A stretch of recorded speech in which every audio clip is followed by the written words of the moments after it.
18h sur Akhbar al-Bled, bienvenue sur votre chaîne préférée. Le Maroc, une terre probable de médiation entre la Russie et l'Ukraine pour mettre fin à cette guerre qui risque de détruire le monde. C'est une idée qui m'est venue, une idée personnelle. Tous les ingrédients sont là pour confirmer mon idée, à commencer par la réaction du Maroc au conflit Russie-Ukraine, en passant par le choix du Maroc de s'exprimer sur sa non-participation au vote de l'Assemblée générale de l'ONU, ce qui lui a donné une certaine neutralité. Et pour boucler l'idée, pour ne pas dire l'espoir de voir le Maroc, terre de médiation entre la Russie et l'Ukraine, ces entretiens téléphoniques que vient d'avoir aujourd'hui le ministre des Affaires étrangères Nasser Bourita avec ses homologues russes et ukrainiens. Des entretiens téléphoniques qui sont restés anonymes, mais qui sont révélateurs de beaucoup de choses dont on va parler. Effectivement, l'information est tombée au milieu de la journée. Le ministre des Affaires étrangères de la coopération africaine et des Marocains de l'étranger, Nasser Bourita, a eu ce mardi 22 mars 2022 des entretiens téléphoniques avec ses homologues russes Sergueï Lavrov et ukrainien Dmytro Kuleba. Premier contact à haut niveau entre Nasser Bourita et ses homologues russes et ukrainiens depuis le déclenchement du conflit armé entre Moscou et Kiev le 24 février 2022. L'annonce a été faite via 2 tweets du ministère des Affaires étrangères, le premier faisant état de l'entretien avec Sergueï Lavrov, suivi 1 heure plus tard par celui annonçant la conversation téléphonique avec Dmytro Kuleba. Dans un communiqué, le ministère russe des Affaires étrangères a souligné que les échanges entre les deux ministres ont porté notamment sur la situation en Ukraine. Sergueï Lavrov a informé son homologue marocain des objectifs de l'opération militaire spéciale pour protéger les républiques du Donbass et a fait le point sur l'évolution des négociations entre Moscou et Kiev. Lors de cet entretien téléphonique, poursuit le communiqué du ministère russe des Affaires étrangères, les deux parties ont fait également état de l'évolution des relations entre le Maroc et la Russie et ont convenu d'organiser à Moscou la réunion du comité intergouvernemental de coopération économique, scientifique et technique.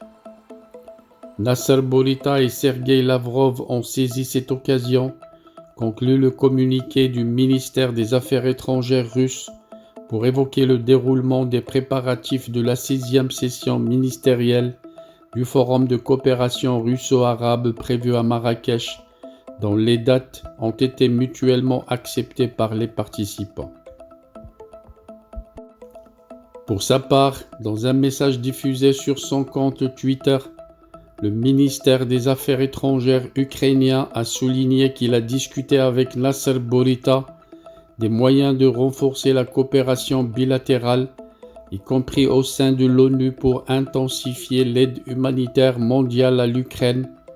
Le ministre Nasser Bourita a exprimé sa gratitude à l'égard de l'Ukraine pour les efforts déployés afin de réussir l'évacuation des étudiants marocains.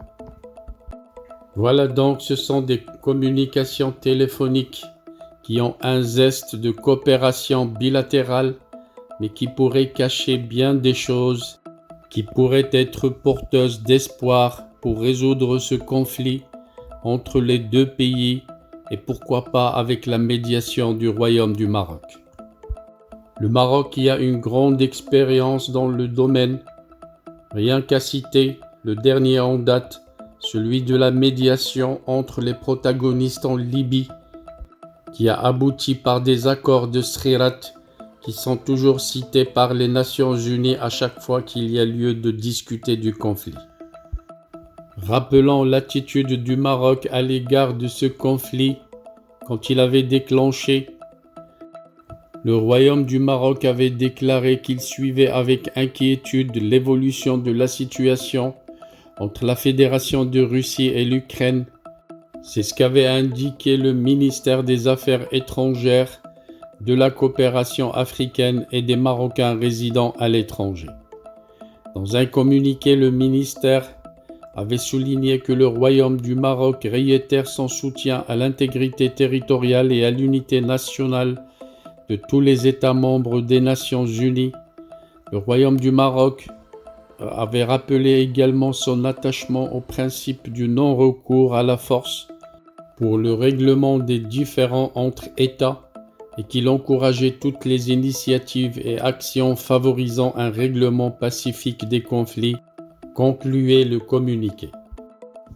Une semaine après, l'Assemblée générale des Nations unies avait adopté mercredi 2 mars 2022 une résolution sur la situation entre l'Ukraine et la Fédération de Russie. Le Royaume du Maroc avait décidé de ne pas participer au vote de cette résolution, indiquait un communiqué du ministère des Affaires étrangères. La non-participation du Maroc ne saurait faire l'objet d'aucune interprétation par rapport à sa position de principe concernant la situation entre la Fédération de Russie et l'Ukraine, telle que réaffirmée dans le communiqué du ministère des Affaires étrangères en date du 26 février 2022. En effet, le Royaume du Maroc continue de suivre avec inquiétude et préoccupation l'évolution de la situation entre l'Ukraine et la Fédération de Russie, disait un communiqué des Affaires étrangères du Maroc, à travers lequel il regrettait l'escalade militaire qui avait fait malheureusement des centaines de morts et des milliers de blessés et qui a causé des souffrances humaines des deux côtés, d'autant que cette situation impacte l'ensemble des populations et des États de la région et au-delà. Le Royaume du Maroc avait réaffirmé son fort attachement au respect de l'intégrité territoriale, de la souveraineté et de l'unité nationale de tous les États membres des Nations Unies.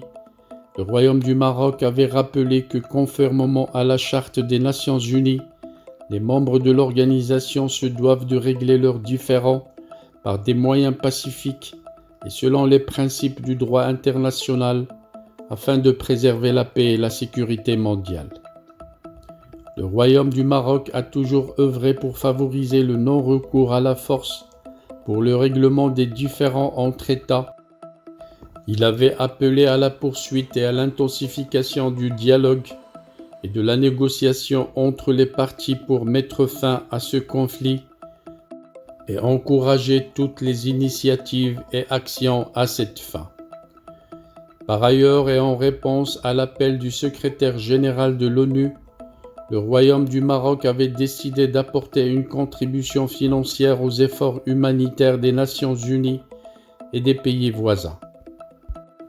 Voilà donc, c'était les attitudes du Maroc à l'égard de ce conflit depuis son déclenchement. Une attitude neutre qui pourrait lui conférer ce statut de médiateur dont je vous ai parlé. Jusqu'à maintenant, aucune information n'a circulé dans ce sens, mais tous les événements, surtout ceux de ce mardi, me font réfléchir à ceci. Une vraie médiation neutre de la part du Royaume du Maroc entre la Russie et l'Ukraine. Le Maroc qui a été toujours neutre en se refusant de s'immiscer dans les affaires internes des pays amis. Rappelons que déjà des tentatives de médiation avaient eu lieu bien avant la guerre. L'Europe qui avait tout fait pour essayer de calmer la célèbre visite de Macron en Russie, une médiation qui a été un grand échec et qui n'a pas empêché la guerre d'avoir lieu. Par la suite, il y a eu des médiations turques, des propositions de l'Arabie saoudite, des informations sur une médiation israélienne, mais jusqu'à maintenant la guerre continue. Et les risques d'une troisième guerre mondiale sont toujours là. Espérons que ces deux communications téléphoniques vont faire naître l'idée l'idée d'une médiation qui pourrait aboutir au règlement d'un conflit que tout le monde craint et désire faire cesser.